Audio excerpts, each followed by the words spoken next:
Okay, so we have been thinking about what groups have told us about what they want, and also keeping an eye on what's happening and how people are progressing in community-led housing. And it's really clear that doing this on your own is much harder than doing it with other people. So we thought we'd do an event which focuses on partnerships. And we are looking at three different partnerships from three different perspectives, from working with housing associations, working with local authorities, and working with developers. And when I say developers, that's broadly any developer, but primarily private developers. Working in partnership can really help move projects along. It can help unlock the three key elements of any community-led housing project, which are people, land, and finance. Partnerships generally bring a lot of benefits. They reduce risk, they help you gain access to skills and knowledge, they help you access funding, and often if you have a good partnership where you share resources, they can really increase capacity. There are no negatives in working in partnerships, apart from you need to be very strong on communications, sharing objectives, having a shared vision, understanding each other. So it takes time sometimes to build these partnerships up, but the benefits actually really are so great that it's worth the effort. So we have three speakers today. Thanks to the speakers for doing this. We've got Steve Watson from WMUCH Associates, who is going to talk about working with housing associations. We've got Nick Bliss, Confederation of Cooperative Housing, talking about local authorities. And then Paul Clark from Stories, who is going to talk about working with developers. So we're going to kick off on the presentations with Steve from WMUCH Associates on housing associations. Over to you, Steve. Okay, thank you very much, and good morning, everybody. I'm going to do a few very short slides about our experience of working with housing associations. I'm going to share the screen.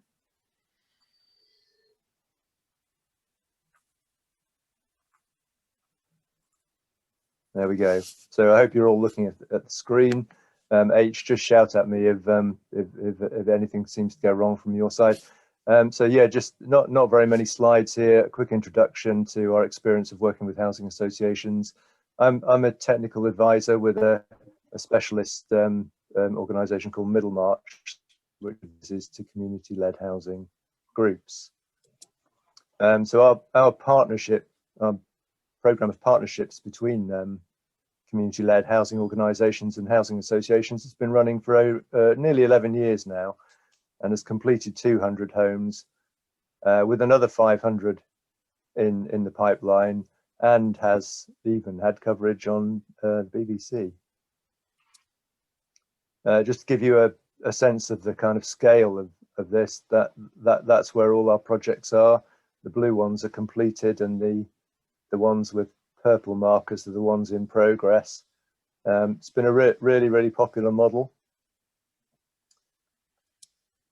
Last year the national organisation Community-Led Homes produced a guide to working in partnership with housing associations, which is available on the link down the bottom there. I guess all these presentations will be shared with participants after the meeting. Yeah, there's nods. So the link's there. If you go there, there's a very comprehensive guide. And our particular experience is under case study 3. So if you go there, you'll find quite a detailed account of our experience over the past 11 years. But I just wanted to point out that there are all sorts of different ways of working with housing associations. I'm talking about one of them, probably the most popular. The way this model has worked is summarised here on this slide. So the community-led housing group very much leads the projects that we support, choosing the location for the project, the number of homes, leading on the design, selecting its housing association partner as well. The housing association supports the group by doing the heavy lifting, if you like. It raises the capital funding, it carries out the development itself, and it's responsible for operating the homes. Most of the homes that are developed under this model are for rent, affordable rent, social rent, and housing associations have a lot of experience of managing that tenure. The legal structure is quite simple, actually. The community-led housing group owns the freehold, and the housing association has a 125-year lease. So legally speaking, the housing association is the community housing group's tenant. And the benefits that we've found for community-led housing groups to this model are that it gets to lead the project. That's in the name, community-led housing, including, which is really important, the criteria by which the homes are allocated or let, or sometimes sold if they're shared ownership. It receives a ground rent because, of course, the housing association is the community's tenant, and there's no rules about what this ground rent should be, but the figure of £4 per home per week has emerged as the right sort of balance financially. The group has the option to buy out the housing association at intervals. Because the group owns the freehold, it confers exemption from the new right to shared ownership, which I won't go into detail about now because we don't have enough time. And as H said just now, it's I think the real attraction for community groups is that it represents a low risk compared to doing all of this work themselves. Just to give some examples, this was one of the very first projects we did in a small town. It's 10 homes, 8 for rent, 2 for shared ownership. And the reason why this photograph's taken from this angle is that the landowner was kind enough to donate some land behind for some allotments, which was great. This was one of the most recently completed ones, 9 units on the North Devon coast. That group there, the guy in red is the chair of the community housing group, and clustered around him is the housing association, the local authority, Homes England, other participants in the project. And one of the most recent ones is 15 flats on a tricky, contaminated, highly constrained site near the centre of Dorchester. And then just to finish off, I just wanted to illustrate just how many people are involved in these projects. So lots and lots of community land trusts, actually, is the constitution of the community groups that we tend to support. Lots of local authorities supporting with time and finance, and lots of housing associations too. We started off with 1, and there are now 11 that have joined in on this model. And that sums mine up. H, if I can hand back to you and stop sharing. There you go. Thanks, Steve. Excellent. And you'll have a chance to talk to Steve in the breakout groups in a little while. So if you've got any questions for him, just make a note of them, and you'll speak to him. You will speak to him eventually, even if it's not first or second. Okay, so over to Nick Bliss, who's going to talk about local authorities. Hello, good morning. Yeah, so I'm just sharing my screen. So I'm Nick Bliss. I live in a housing co-op in Birmingham, and that's how I started out. I'm also the chair of WMUCH, which is the organisation who's doing this session today. But I'm actually speaking to you today on behalf of the organisation for whom I work, which is a national body called the Confederation of Co-op Housing, which is one of the sort of organisations that the community-led homes referred to. So I'm talking to you today about working with local authorities. I mean, the reality in terms of working with local authorities is that if you're setting up a community-led housing organisation, there's very likely to be a possibility that you're going to need to work with a local authority. Very few groups come across where you aren't going to have to work with a local authority, and that's because obviously local authorities, you know, there are issues to do with land. They may have land, especially in urban areas. There are, and they may be prepared to, I mean, you know, work with local groups to work out, you know, what the price for that land is, so that they can make a development viable. Obviously, planning is quite a key issue in relation to local authorities, because whatever schemes are going to be developed have to go to the planning authorities. So, you know, there needs to be discussions with the local authority about what planning issues are going to come up in any scheme. There is generally, depending on what type of scheme is being developed, but if you're looking to get grant funding from Homes England, then the local authority have to support your funding application, and so, you know, there is a need for dialogue with the local authorities in relation to that. There could be various ways in which there is a need to have general on the ground assistance, and they're very much, you know, local authorities are keen to work with you, to introduce you to people, connect you with the people that you might need to work with, etc., etc.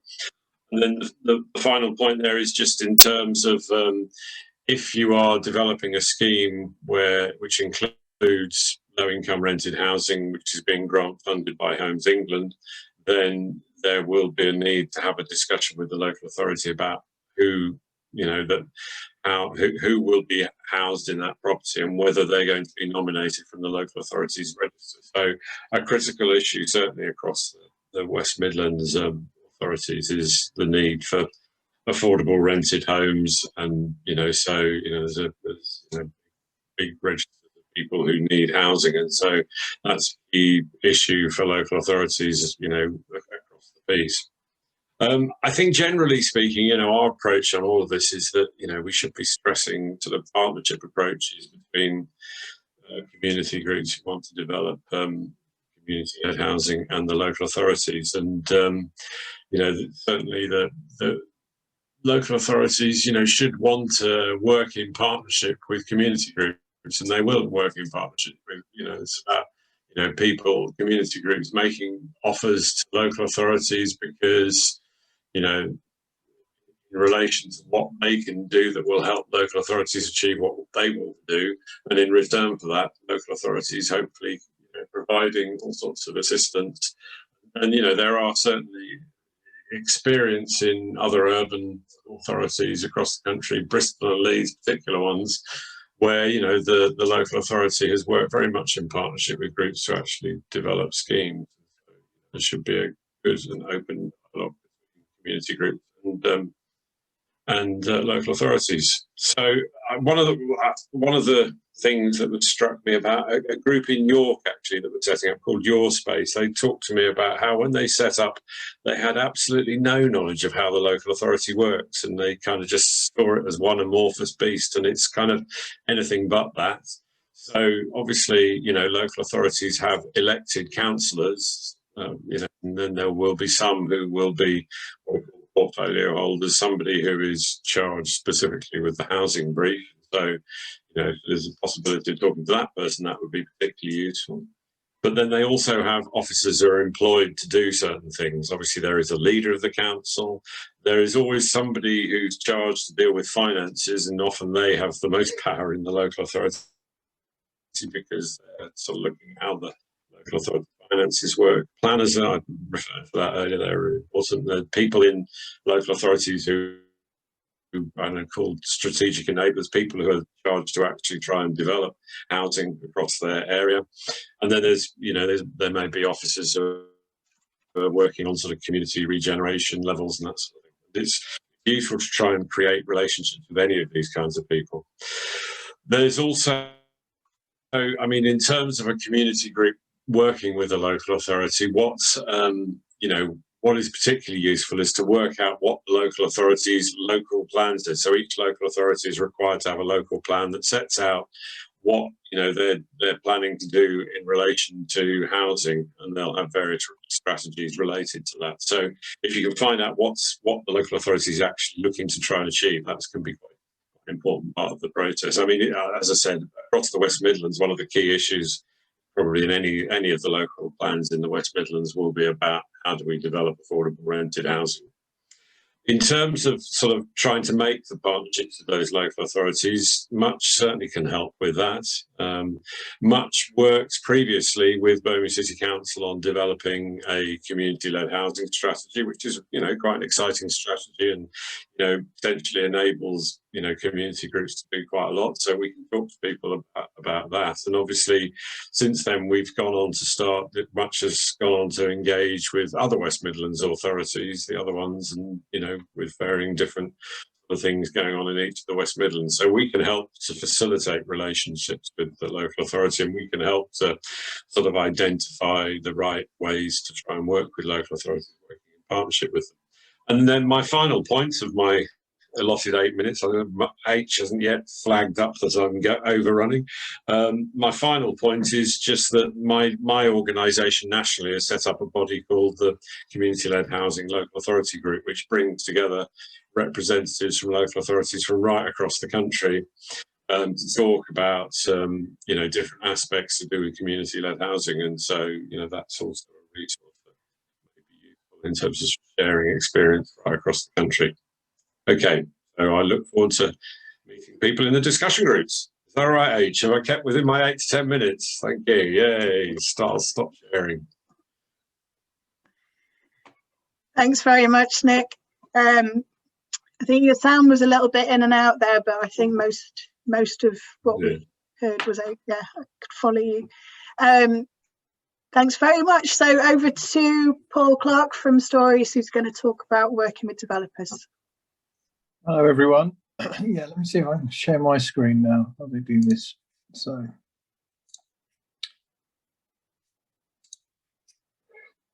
think that's working. So yes, my name is Paul Clark. I'm one of the co-founders of Stories. We're a small and new property development business.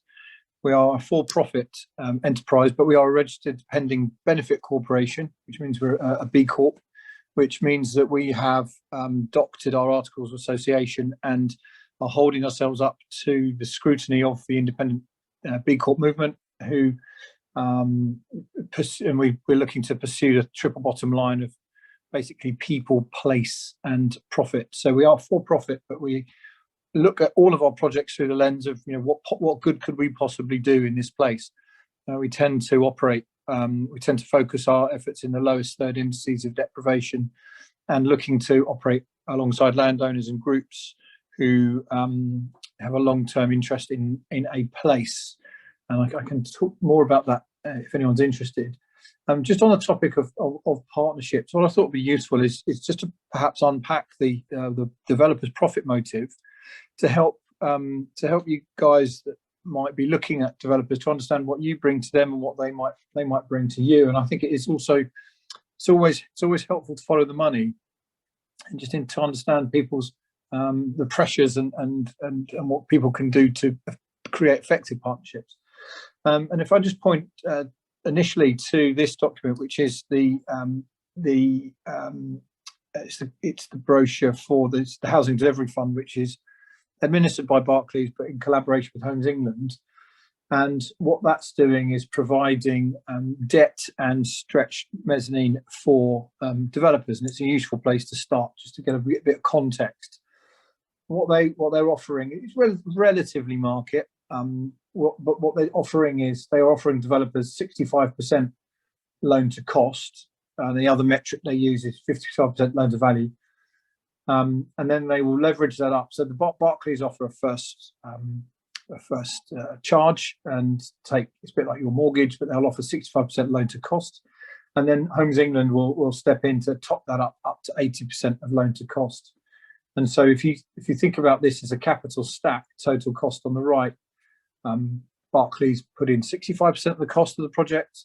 Homes England will step in to top it up to 80%, and it leaves a developer fundamentally looking for the region of 20% of total costs that they have to provide in terms of cash. Now, and that's really the job of a developer in many ways. If you boil it right back, they're in the business of identifying opportunities to deploy their cash. And this really goes to the heart of the profit motive. A profit in a development project is seeking to deliver a return on their capital they've invested. And it's no coincidence really that kind of the prevailing market norms for developers' profit are generally in the region of 20% profit on cost. And what that's doing is it's actually the product of this process of deploying cash, and it is over a course of a 4 or 5 year development period, it delivers the market kind of in the region of sort of high teens. They call it an internal rate of return, which is sort of the equivalent of an interest rate. It's the easiest way to think about it. It's quite opaque out there trying to get real detail on how developers actually perform. But the listed house builders, for example, are a good indicator. And this is actually data from a RICS, Royal Institution of Chartered Surveyors paper on profit, and it looks at a house builder's return on capital over this period of time, and you'll see that actually they're generally operating or trying to operate in sort of mid to high teens internal rate of return, which goes back to kind of giving you a bit of understanding that actually they are bringing this capital to work, and it's at risk. It's the higher end of the risk. It's a bit like borrowing on a credit card. It's sort of unsecured is a good way to think about it. So if you think about the rates on your credit card, it's not dissimilar to these house builders going into the equity market saying, I'd like to borrow some money. I'm going to put it into development. It's going to stand at the higher risk end of the spectrum. I'm going to try and turn it over in, a certain number of years, and I'm going to target sort of high teens, early 20s as a reward for that risky equity that I have to put in because the banks won't lend all of it. And so when you actually break this down, this need to recycle cash, there's a you don't have to take my word for it. There's a report here that's on the Mayor's website that looks at the implied internal rate of return in development sites, and what they've done is unpacked the drivers of it, the IRRs. And there's two key things: how long the money's out for, the development period, and the relative cost of the value, the relative cost of land, the cost of land relative to the development value. So the higher the land cost relative to the scheme, the lower the IRR. So these two, time and land. Okay. So coming back to time is money, and it's all about the land. And I'm sure you're all very familiar with that. But what we really have here is sort of unpack that driver. And so we can therefore, on that basis, we can be pretty sure that developers want to optimize their debt to equity. So they want to try and kind of maximize their leverage, or optimize is probably fairer, and we can unpack that again. But minimize the length of time a project takes, and minimize or remove the burden of the cost of land, which is a bit of a killer on the internal rate of return. So that kind of leads us on to where I think working with developers can work for both sides, really. So from your perspective, working with developers arguably exposes you to increased expertise and capacity and capability. It brings their financial resources, it brings that working capital, and also potentially brings an access to land. They are professionals in the market daily, meeting and talking to landowners.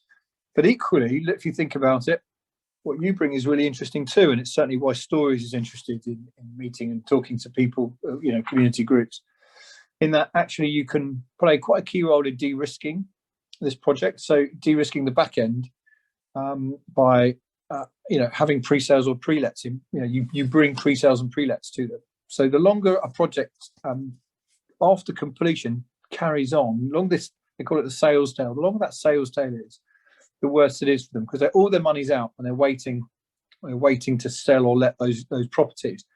And it's sometimes people talk about where a developer's got a handful of units left in a project, that's their profit all tied up. So the quicker they can bring the scheme to completion, the better. If you can bring some of your own money to bear, that's helpful because it reduces the reliance on their more expensive money.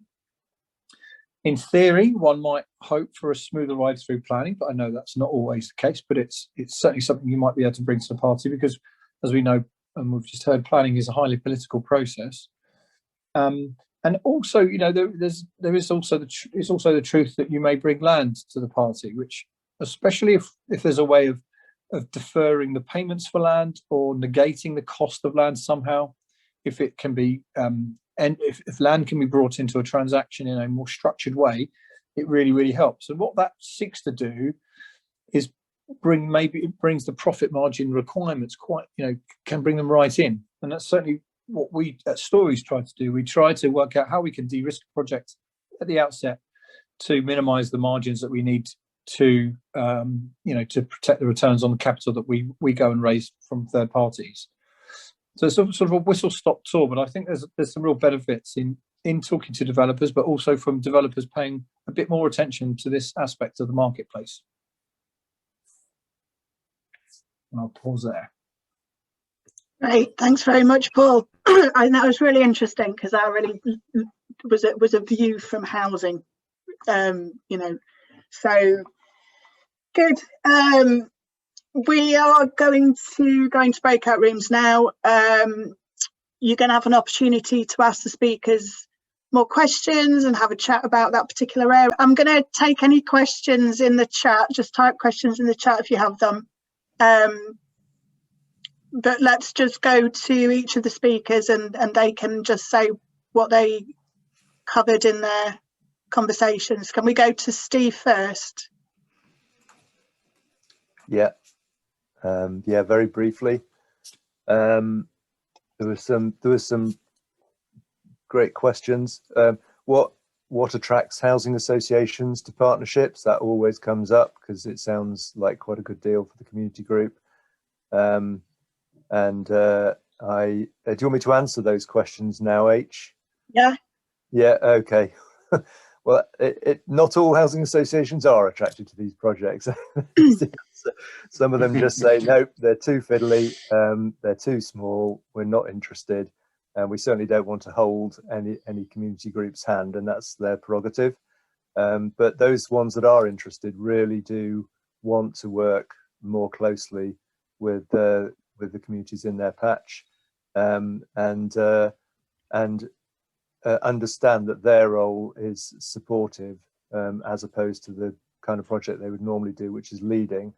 They ask some technical questions at the start, which also came up in the groups, which is that, will our business model work with this approach? Can we draw down grant from Homes England and local authorities? Can we use the 125-year lease as loan security? Because housing associations borrow money in order to develop more homes in the future. And the answer to all these questions is yes. So they find that very reassuring. The ones that have worked with us longest say that it gets them an awful lot of kudos with Homes England, the ministry and local authorities, that they're prepared to do these projects. So there are attractions, otherwise they simply wouldn't be there, and we're sort of building up the numbers. Another question was, is the return to the community group too low? So I said that the ground rent was calculated using a sort of formula on £4 per week per property, which would amount to say roughly £2,000 a year for a scheme of 10 homes, or 3,000 for 15. We just had to try and test that in practice over the past few years. Obviously, if it had been too low, community groups wouldn't have signed up to this approach.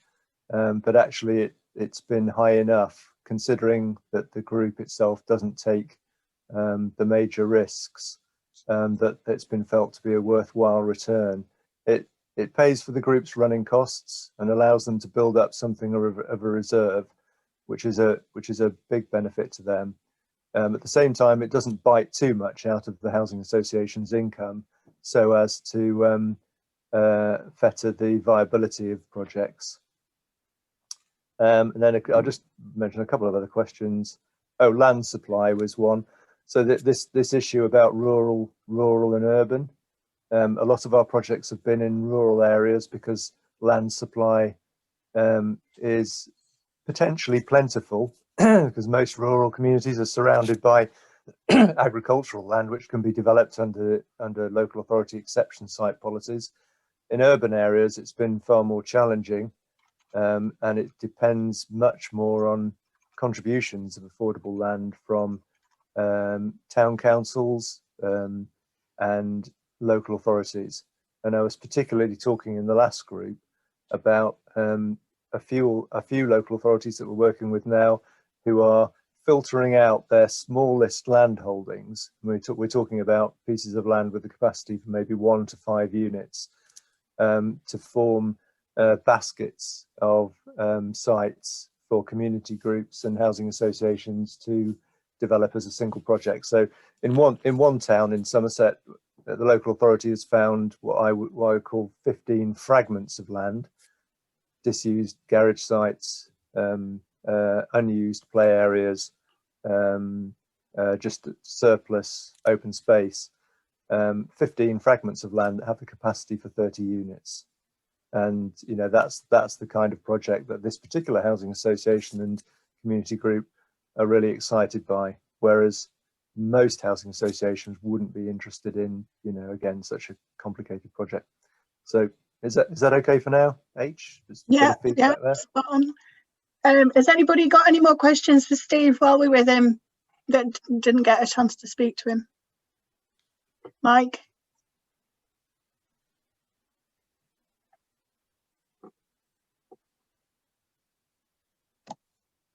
I put a couple of questions in the chat.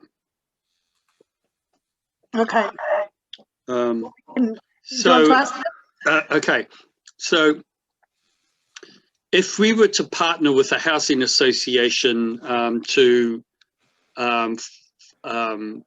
because we want to have some social renters, would we have any choice on the social renters that came to us? Yeah, Mike, the way these projects have worked is that the community group signs off the allocation criteria, mm-hmm. which invariably are defined by, you know, somebody's got to be in housing need in the sense that they're on the local housing register, but they've got to have a connection to that community. Mm-hmm. It's a sort of principle that's been used in rural areas for a long time, but you can use it in urban areas as well. Mm-hmm. So the connection defined by, you know, period. Are you hearing me okay, by the way? Yeah. Mm-hmm. Yeah, okay. I just got that sign saying unstable connection.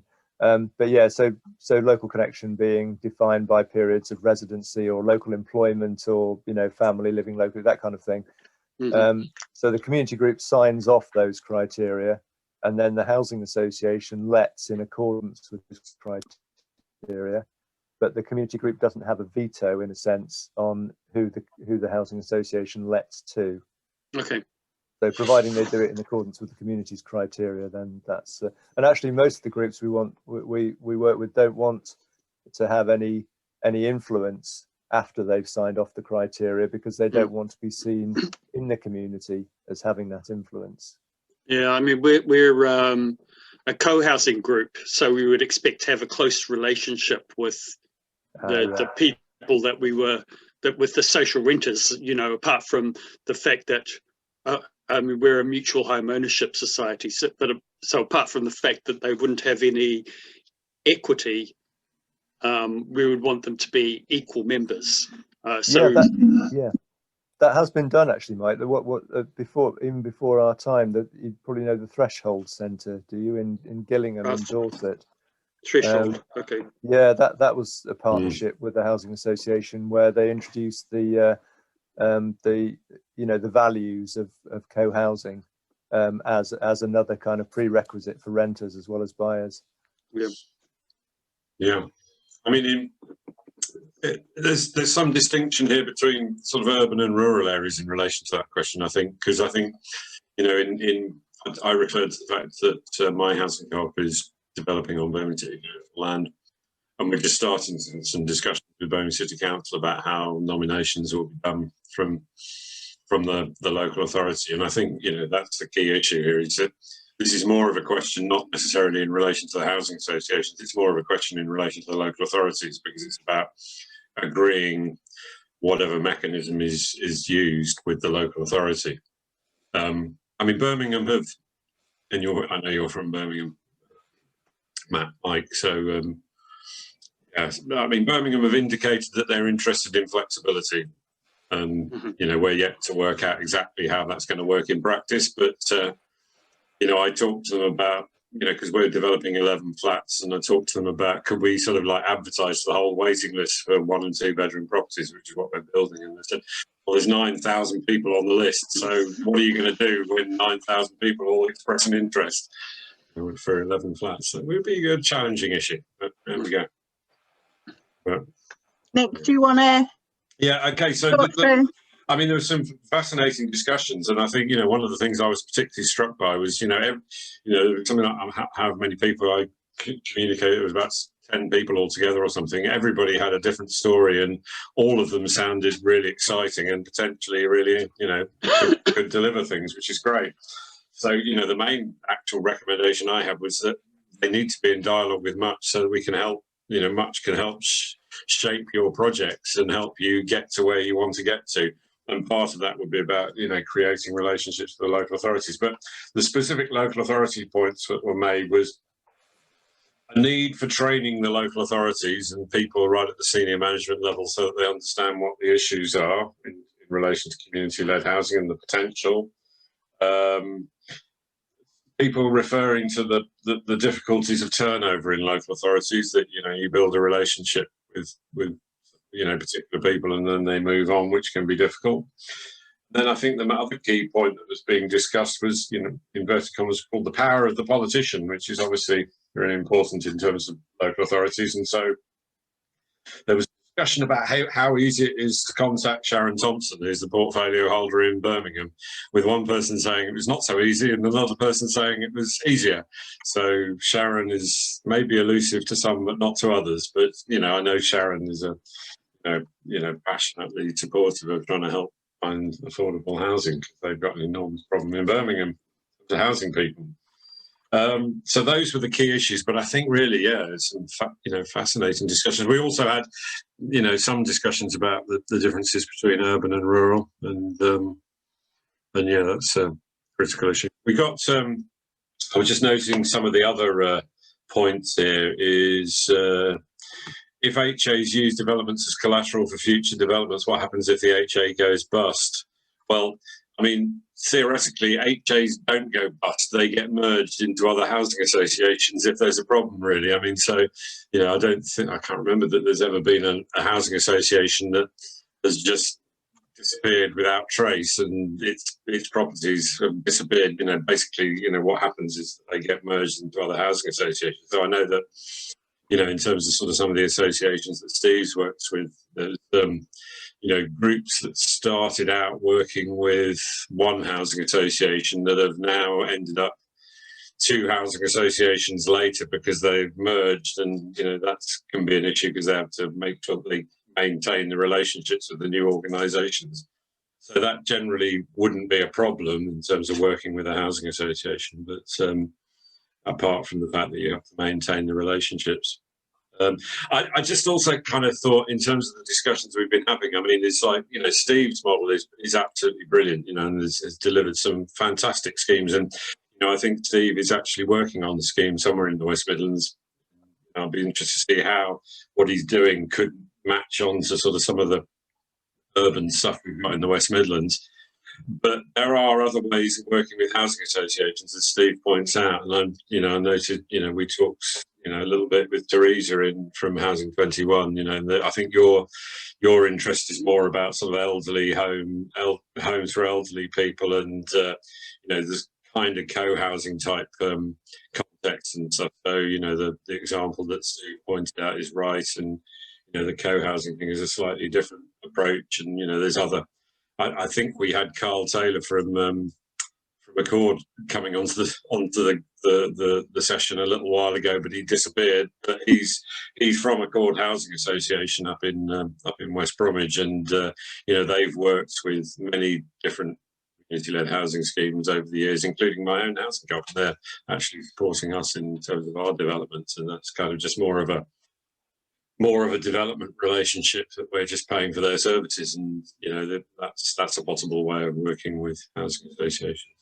There are, I think one of the challenges with community-led housing is that there is just so many different approaches, and all of them are sensible and all of them can be explored. But again, I just stress, get in touch with Much if you want some, discussions with us about how you can make this happen, because there's fantastic stories and possibilities out there.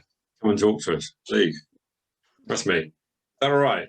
Cheers, Nick. I think I got all the key points, people. I don't know. I think so.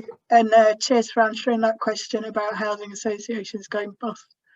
Paul, do you want to have a couple of minutes on what you talked about?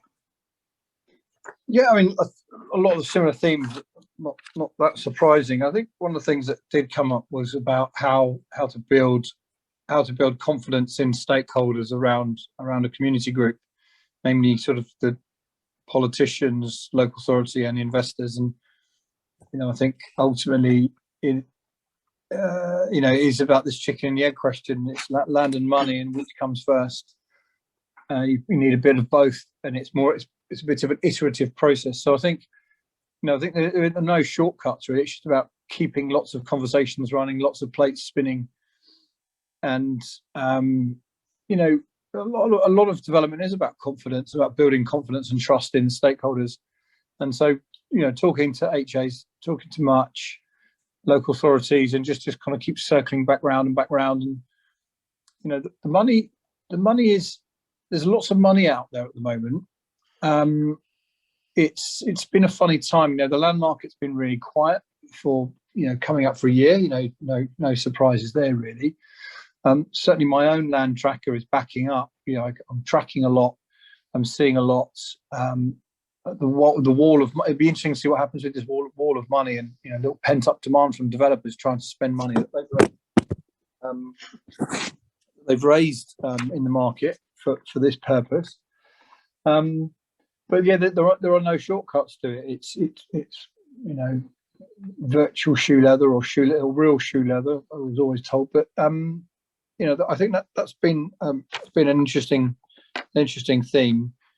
We talked a bit about some of the models that may be available about how land can be contributed towards development, and I talked a bit about the transaction we've done with St Mungo's recently, and also some previous examples where a charity or a community group has brought land to the table in return for instead of taking a cash receipt for the land, leaving the land in and swapping it for either flats or new community facilities. So there's plenty of examples, and I think it's always a good idea to talk to lots of people, especially the advisory community. There are some decent advisors out there, chartered surveyors who specialise in things like Charities Act reporting, which is often something that community groups will be bumping up against. It's we also talked a little bit about how to get how to get noticed, how to get the right parties and the local authorities to be paying attention at the right time. Planning is politics, and unfortunately we work to a relatively regular political cycle, and depending on which local authority you're in, that cycle can be off. Half of the members can be up at any one time. It's just the way it is, I'm afraid. It can be difficult, but again, keep talking, keep taking advice, speaking to people like yourselves, and and never feel bashful about picking up the phone to anyone and talking through ideas. If there was one thing that made you think a community group were good to work with, what would that be?